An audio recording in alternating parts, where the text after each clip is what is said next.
Mesdames et messieurs, bonsoir.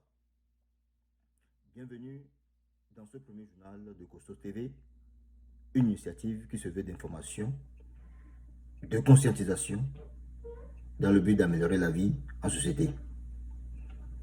Aujourd'hui, nous avons un seul titre au journal, pas de justice, pas de paix.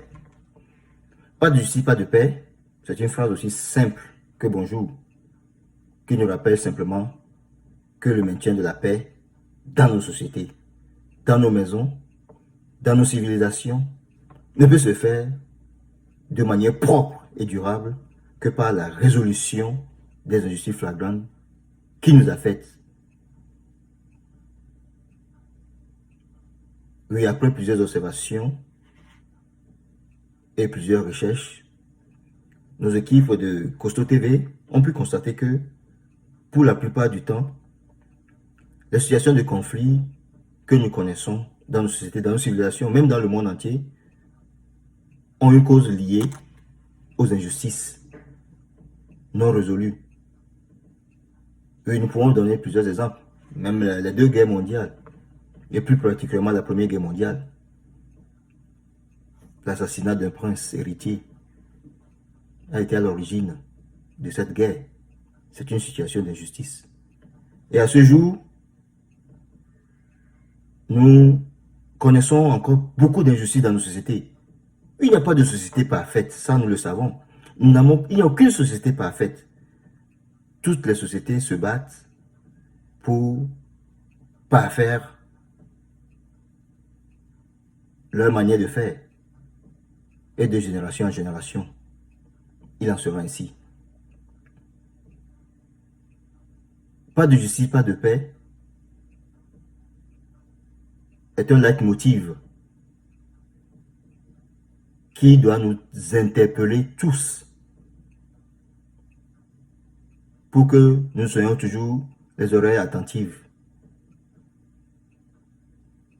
quand viennent des situations difficiles, quand on vient frapper à nos portes, quand on nous soumet des situations de violation des droits humains, des situations flagrantes de violation des droits humains, que nous soyons capables de réagir rapidement pour apporter notre concours à la résolution immédiate afin d'apporter la paix, la stabilité aux uns aux autres. Je suis certain qu'il n'y a personne dont les droits, quand ils sont violés, se mettra à jouer de la musique et à danser. Surtout quand c'est des droits qui ont été extrêmement violés. Oui, parfois, on essaie de les camoufler. Et surtout s'il s'agit peut-être, ou si cette violation de droits implique beaucoup de personnes, on essaie de les camoufler juste pour protéger un peu ce groupement de personnes. On ne dit pas ici qu'on veut nuire à quelqu'un. Non. L'objectif de nos élus dans nos sociétés, ici ou ailleurs, c'est d'améliorer la vie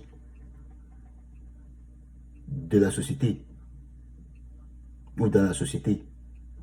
Et, et c'est ce que nos élus font matin, jour, soir,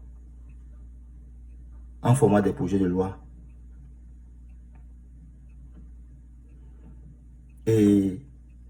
Mais s'il y a une chose à laquelle nous voulons conscientiser du monde, c'est ce qui se passe dans les milieux carcéraux.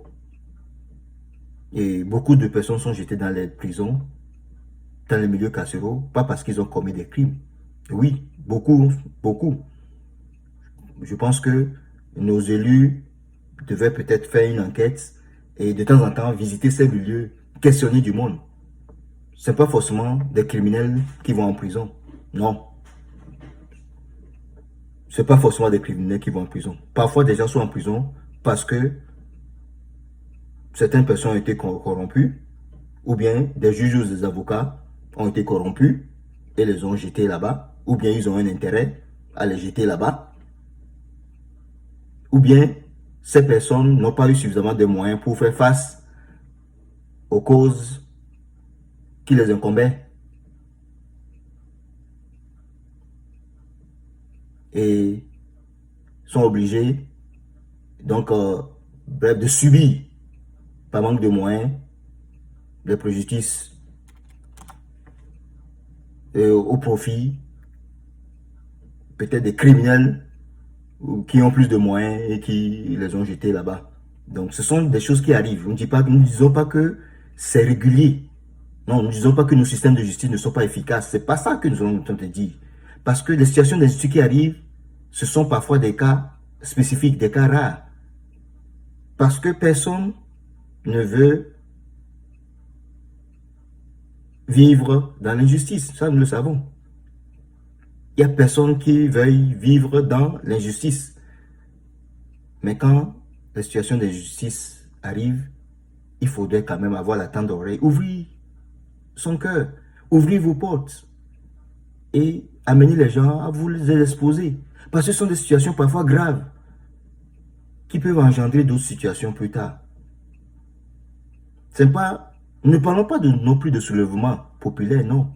Mais nous avons vu des gens qui ont été frustrés pendant des années, des gens dont des familles ont été exterminées. Hein? Il y a des situations comme ça. On peut pas, je ne peux pas en citer, on peut pas citer des exemples ici. Et des gens dont des femmes ont été violées ou des familles ont été violées et qui ont subi des torts. Et au lieu de leur rendre justice, on les a encore enfoncés, sali leur image. Ils sont demeurés dans les difficultés, dans la frustration. Et des gens qui ont essuyé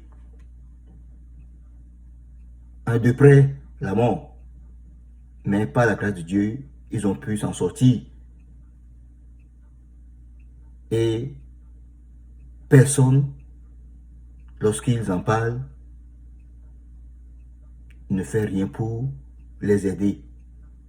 Peut-être parce qu'ils n'ont pas de moyens. Et il y a même qui constituent parfois l'opprobre d'autres personnes du simple fait qu'ils dénoncent ces méfaits. Qu'ils soient contemporains ou non, je crois que les droits de l'homme ne sont pas négociables. Nous devons, dans toutes les situations de frustration, d'injustice, apporter une part de pierre à la résolution d'une stabilité, à la résolution des problèmes pour une meilleure stabilité, pour la paix. Et des membres de notre équipe Costo TV ont été incarcérés, ont connu la torture. Hein, ont sué de près aussi la mort.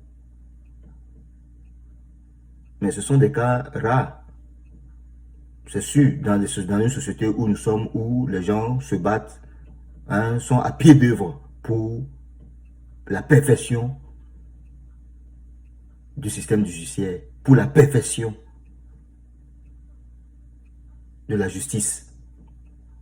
Ce sont des cas parfois rares, mais ces cas ne peuvent pas rester sans résolution parce que des frustrations longtemps restées long résolues ou des situations de justice non résolues au fil des ans peuvent engendrer des criminalités.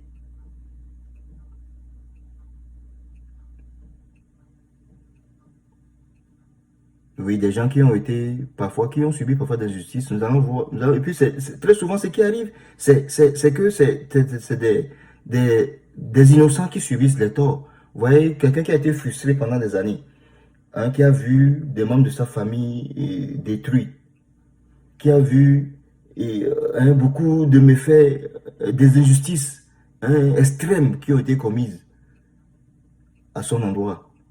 Et il s'est hein, peut-être il s'est confié à des personnes, aux personnes qui sont en mesure de lui apporter des solutions. Et rien n'a été fait. Mais humainement parlant, avec le temps, si cette personne vraiment n'est pas dotée d'un pouvoir magique divin, c'est sûr que au fil des ans, cette personne va essayer de vouloir, peut-être va essayer de se venger. Et c'est ce qui arrive très souvent. C'est l'origine de nos crimes. C'est l'origine des crimes qui sont perpétrés dans nos civilisations, dans nos sociétés. Très souvent. Hein, parce que si on analyse bien, ce n'est pas seulement des malades mentaux qui commettent des crimes. Ou bien, non, non c'est toujours une situation. Hein, beaucoup de crimes ont été commis dans nos sociétés. Et puis, très souvent, ce sont les innocents qui subissent les torts après.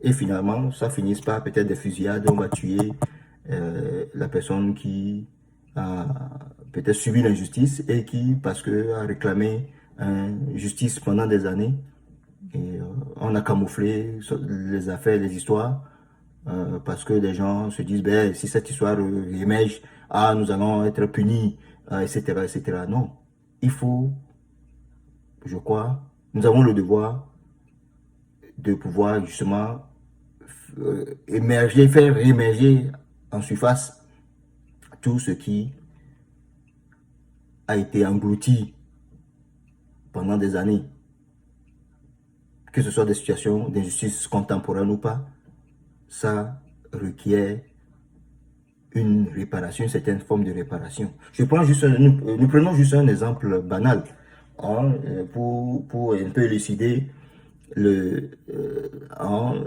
ce désir qui est intrinsèque en nous, hein, ce désir de responsabilité civile, entre guillemets, qui est intrinsèque en chacun de nous face aux injustices hein, ou bien face à des frustrations. Je prends par exemple, prends un exemple banal. Hein, nous sortons d'un métro et il y a beaucoup de personnes qui se bousculent et quelqu'un peut-être voulant faire un geste déplacé et puis nous donne un coup à la joue et puis voilà, le sang commence par couler dans ma bouche parce que cette personne voilà, a fait éclabousser donc, hein, des dents dans ma bouche là. Alors, qu'est-ce qui arrive? Une telle personne, naturellement, le premier geste, quand cette personne observe ce qu'il a fait par mégade, ce qu'elle a fait par mégade à l'endroit de la victime, qu'est-ce qu'elle fait? Automatiquement, je crois que cette personne accourt vers la personne et dit, mais excuse-moi, pardon, est-ce que tu n'es pas blessé? Moi, ce sont des gestes naturels, intrinsèques qui sont en nous, donc qui relèvent même du désir de chacun de nous de pouvoir réparer les torts que nous causons aux autres. C'est pas parce qu'on n'a pas vu la personne tomber hein, alitée sur un matelas là ou bien en train de mourir, de se morfondre, etc. Avant qu'on sache qu'il y a quelque chose. Non, il y a eu des miracles. Les gens ont subi des torts. et ils ont failli mourir, mais ils sont sortis. Il y a des faits, il y a des effets spirituels aussi qui se produisent parfois. Bon, on ne faut pas rentrer dans la métaphysique. Mais tu dis que des gens qui ont subi, des gens qui ont subi des injustices au moment opportun ont subi des plaies, des blessures, hein, qui auraient pu leur coûter la mort. Il y a beaucoup de choses. Mais avec le temps, peut-être parce que ce sont des hommes de foi qui ont été peut-être guéris et qui ont été, hein, vous voyez, qui ont pu surmonter tous ces aspects. Mais avec le temps, qui réclament qu'on parle de cette situation pour essayer d'améliorer la vie en société, pour essayer de remettre les points sur les i, pour que ça ne se reproduise pas. Alors, mes chers, mesdames, messieurs, c'est important dans ce journal et que nous attirons votre attention pour que vous agissiez. Vous agissiez quand vous allez écouter ce journal, que vous ne restez pas les bras croisés. Des injustices ont été commises, même dans notre équipe de Costo TV. Et nous sommes prêts à vous en parler plus amplement. Mais nous avons confiance que, ne serait-ce que ce petit journal que vous écoutez ou que vous allez écouter, vous permettra de peut-être trouver une solution rapidement pour donner la paix du cœur et une résolution qui procure la joie à tous ceux qui ont subi ces préjudices. Nous savons que vous pouvez le faire, vous allez le faire, parce que nous sommes dans une société qui se veut parfaite. Une société qui se veut parfaite, une société qui aspire à être un paradis sur terre. Et je dis, la meilleure société au monde n'est pas une société humaine, c'est une société divine, c'est le paradis, c'est sûr.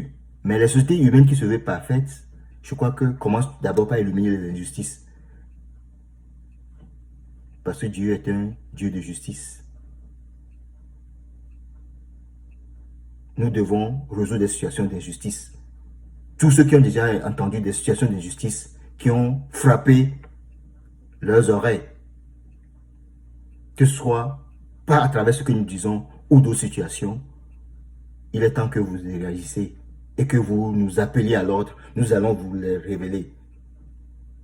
Et vous allez les résoudre parce que vous avez la capacité de les résoudre, parce que vous voulez les résoudre, parce que c'est pour ça que vous êtes là, et c'est pour ça que parmi vous, des gens de l'autorité, c'est pour résoudre des situations de justice et améliorer la vie en société. Et nous allons vous aider à y parvenir à travers nos remarques, nos conscientisations. Aidez-nous à mieux vous aider. Oui, c'est important de dénoncer.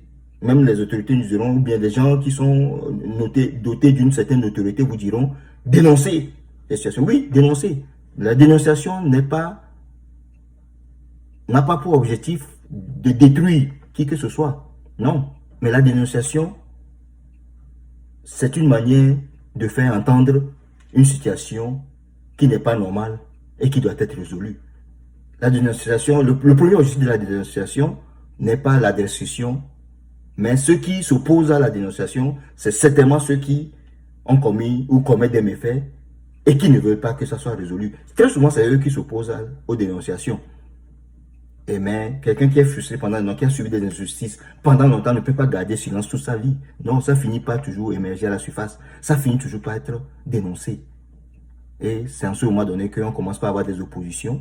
On renvoie des gens, on jette des gens dans le cachot parce qu'ils sont en train de dénoncer. Peut-être c'est des gens, des groupes, des petits groupes, des marginaux qui ont commis ce genre de choses pendant des années et qui en commettent encore. Et que cette petite dénonciation peut conduire vers eux. Alors, ça devient un conflit ingérable. Non, c'est pas ça. C'est pas ça l'objectif. L'objectif, c'est d'amener même ceux qui commettent ces méfaits en guise ou roche, même si c'est des cas rares, c'est de les amener à corriger ce qu'ils ont commis en mal. Pas de justice, pas de paix.